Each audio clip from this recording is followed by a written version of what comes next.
Now, President Trump is set on Wednesday to speak about affordability.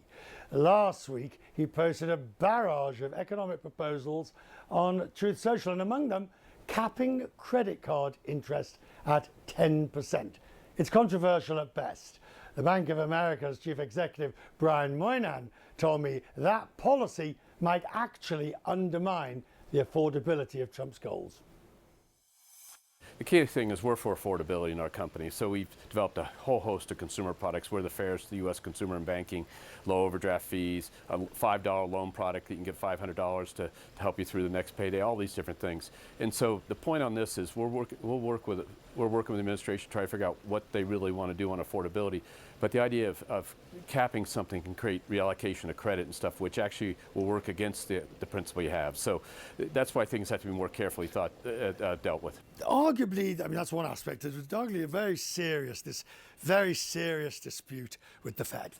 And one can't avoid the fact that Jay Powell's comments took us into a new era of the way we now to regard the relationship. What are your thoughts?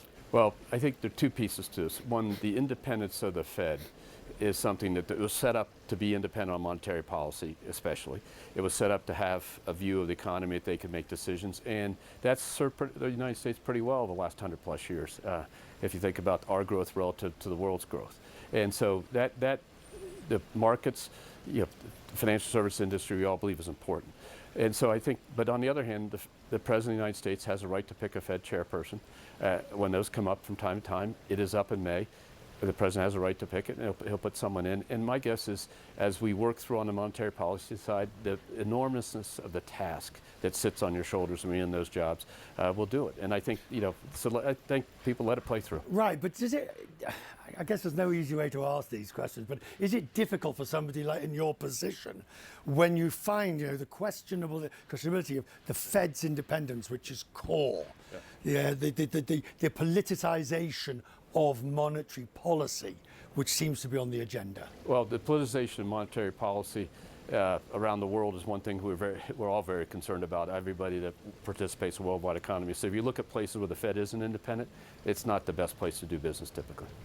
When we look at the US economy at the moment, the upgrading growth, all in all, it's done remarkably well considering the headwinds that are there. What's going on in your view? So first of all, our team at Bank of America, research team, which is one of the best in the world, had originally, 15 months ago, would have had the U.S. growing in 26, 2.2, 2.4%. That dropped all the way down to about 1.5, and now it's back up to 2.8, and they just raised it from 2.6 to 2.8. Why? The stimulus of the big, beautiful bill, the tax bill coming through, which has a stimulus to the broad American economy and stuff for a bonus depreciation and a finalization interest rate, the AI build out, and then, frankly, deregulation and all that's aiding well. So they've increased their view of the economy every single quarter, and now just raised again last week. You have the name America in your name, Bank of America.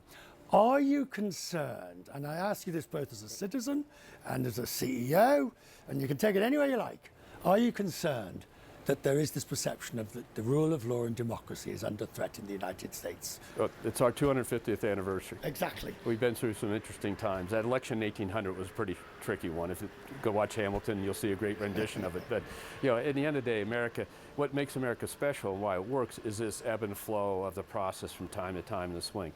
Sometimes it makes it uncomfortable to be in the middle of it when it's happening.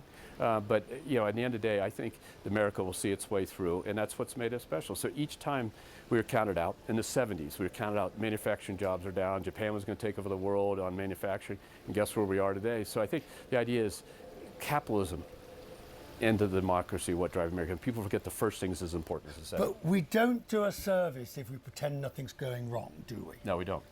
And that's also part of that same process. Yeah, and the key is to help advise the administrations, as our company has literally since the first one, since George Washington was in. We've been around for 240 years or so. And think about it and say, what is good for America? That's what we always try to tell people. Sometimes they do something different. Sometimes they do the things that we would suggest and others suggest. But on the other hand, our job is to always be there and help make sure America fares well. Excellent. Come over here, sir. Come over here. We're talking about, I'll give you your choice of colour. Here we go. Your choice of colour. I'll do green. Green, right. I'm a banker. I have to do green. What gives you hope? You know, I'd say capitalism done right gives me hope. Capitalism done right. Yeah, because what that will mean is you can grow in perpetuity.